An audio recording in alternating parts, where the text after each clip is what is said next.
Ketika ada pilihan pemenang karya arsitektural Istana Negara di calon ibu kota baru diumumkan, saya ilfil. Maaf ya, asli saya hilang feeling. Ilfil bukan pematung atau perupa yang karyanya luar biasa tersebut yang membuat saya ilfil, namun lebih karena keilmuan arsitektural ruang, bangunan tata kota yang bablas nggak berkarakter itu yang saya lebih melihatnya tidak keren. Mungkin ilmu saya rendah, jauh lebih rendah dari si pemilih yang memenangkan karya perupa legendaris tersebut. Tapi dalam hati saya berkata, toh nanti kalau New Mind menjabat, ibu kota baru nggak akan jadi kenyataan dan pindah ke Penajam tersebut.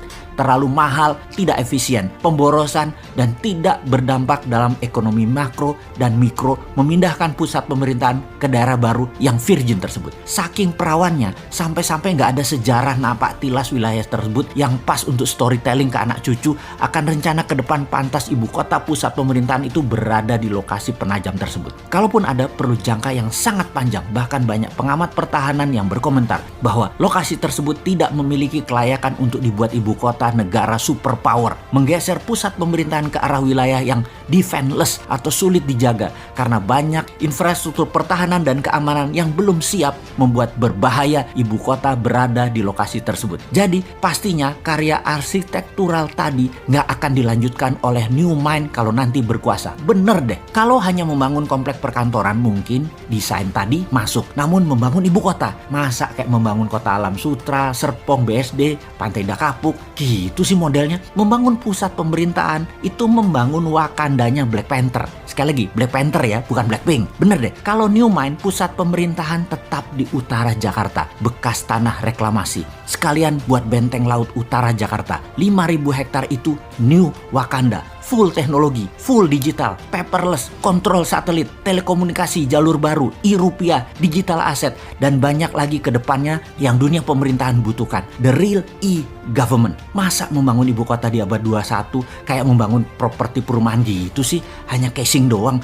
Malu-maluin aja nih bernegara kalau begini. Kembali ke lokasi Penajam. Apa yang kita lakukan oleh New Mind? Tetap dibangun dan pasti dibangun oleh New Mind, namun dijadikan seperti kota Seattle. Penajam akan jadi Seattle-nya Indonesia, yaitu pusat perekonomian high-tech. Kalau sahabat ke kota Seattle di Amerika, kota ini benar-benar by design. Pusat teknologi seperti Boeing, Starbucks, dan banyak lagi infrastruktur ekonomi mendukung kota tersebut. Strategi ibu kota ke Penajam jauh dibandingkan dengan strategi membangun kota Seattle. Nggak sedetail Seattle. Jadi nggak usah dilanjutin deh Penajam. Sementara Seattle tuh hanya kota loh, bukan pusat pemerintahan sebuah negara besar. Lalu New Mind bagaimana rencana untuk Penajam tengahnya Indonesia itu? Pertama, membangun pelabuhan laut dan bandara dengan 3 airstrip. Besarnya bandara tersebut adalah untuk 100 juta kapasitas penumpang per tahun. Kemudian swasta besar dunia dikasih fasilitas untuk membangun di sana tanpa pajak selama 25 tahun. Beri tax holiday di sana. Yakin pasti Disneyland akan membangun di sana. Universal Studio akan bangun di sana. Bangun pusat hiburan dan MICE di sana. Pusat kesehatan seperti di Penang, Malaysia dibangun di sana. Pusat kesehatan yang murah, efisien, dan dokter serta semua sarana kesehatan terbaik ada di sana. Semua warga tinggal di sana selama 10 tahun tidak bayar pajak di kota baru Penajam. Bisnis tidak bayar pajak selama 10 tahun. Apapun mulai dari yang kecil-kecil hingga pabrik mobil, pesawat terbang, pabrik kapal laut, dan lain sebagainya. Free tax.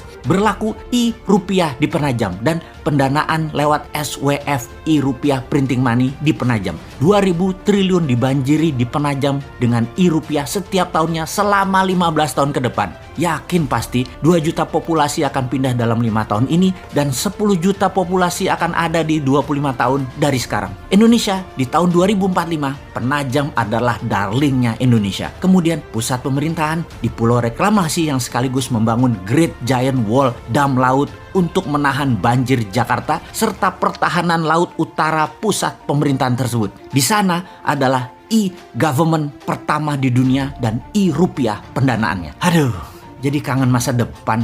2024 kok masih jauh ya.